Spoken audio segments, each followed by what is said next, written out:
আসসালামু আলাইকুম। প্রশ্ন ব্যাংক সমাধান সিরিজের ম্যাট্রিক্স অধ্যায়ের আজকে আমরা নতুন একটা ম্যাথ নিয়ে এসেছি। এটা হলো তোমার বুয়েটের রিটেন এসেছিল 16-17 সালের। আর এই কোয়েশ্চেনটা আসলে দুইভাবে করা যায়। প্রশ্নটাকে পড়ে নিই। প্রশ্নে বলা আছে এ একটা ম্যাট্রিক্স আছে আর এ বি আর একটা ম্যাট্রিক্স আছে, তবে বি ম্যাট্রিক্সের উপাদান কি, মানে তোমাকে আসলে বি ম্যাট্রিক্সটা বের করতে হবে। এখন এই ম্যাথটা আসলে তুমি দুইভাবে সলভ করতে পারো। একটা অপশন হয় তোমার বি কে একটা আননোন ম্যাট্রিক্স ধরে নিলা, যেমন এ বি সি ডি। এটা ধরে নেওয়ার পরে এর সাথে গুণ করে দেওয়া। গুণ করার পরে তোমার চারটা সমীকরণ আসবে। চারটা সমীকরণ তুমি যদি সমাধান করো তবে তোমার এ বি সি ডি এই মানগুলো পেয়ে যাওয়া।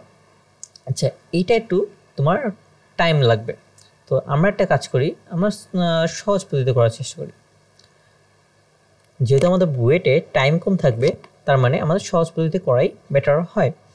তো এখন দেখো, আমরা জানি এ ইনভার্স ইন্টু এ করলে তোমার আইডেন্টি ম্যাট্রিক্স বা অভেদক ম্যাট্রিক্স আসে, বা এ সাথে যদি এই পাশে দাও তুমি এ ইনভার্স গুণ করো, তারপর তোমার আই আসবে, মানে অভেদক ম্যাট্রিক্স আসবে।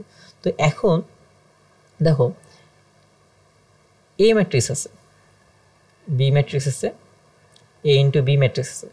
এখন যদি আমি এই পাশে এ ইনভার্স গুণ করে দিই উভয় পাশে, তাহলে কি এ ইনভার্স আর এ কাটা যাবে, যার ফলে আমার থাকবে শুধুমাত্র বি ম্যাট্রিক্স। বি ম্যাট্রিক্স থাকলো। ওকে, এই পদ্ধতিটা কেন আমি বলতেছি যে সবচেয়ে কম সময় লাগবে, কারণ আমরা 2x2 ম্যাট্রিক্সের ইনভার্স বের করার জন্য একটা শর্টকাট জানি। সেটা কি, ধরো এ একটা আচ্ছা, এ তো অলরেডি দেওয়া আছে, তাহলে আমি ধরে নিই যে সি একটা ম্যাট্রিক্স যার উপাদান সংখ্যা হলো এক্স ওয়াই জেড আর কে। ঠিক আছে, তো এখন এই ম্যাট্রিক্সের ইনভার্স করলে আমি ইজিলি বের করতে পারি। সেটা হলো যে এক্স আর কে পরস্পর জায়গা বিনিময় করবে। কে যাবে এক্সের জায়গায়, এক্স যাবে কে এর জায়গায়, আর তোমার ওয়াই আর জেড এদের মাঝখানে চিহ্ন চেঞ্জ হয়ে যাবে।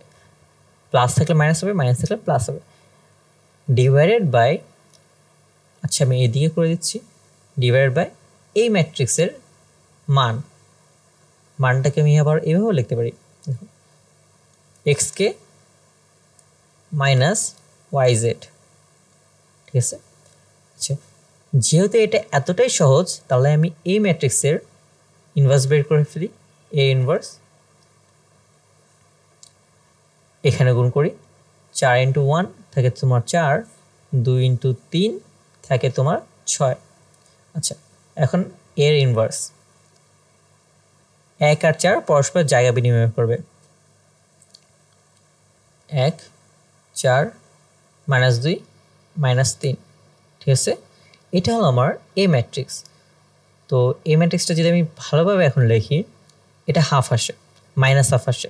তো মাইনাস হাফ, এটা হবে মাইনাস হাফ 3/2, এটা হবে আমার 1, এটা হবে আমার -2।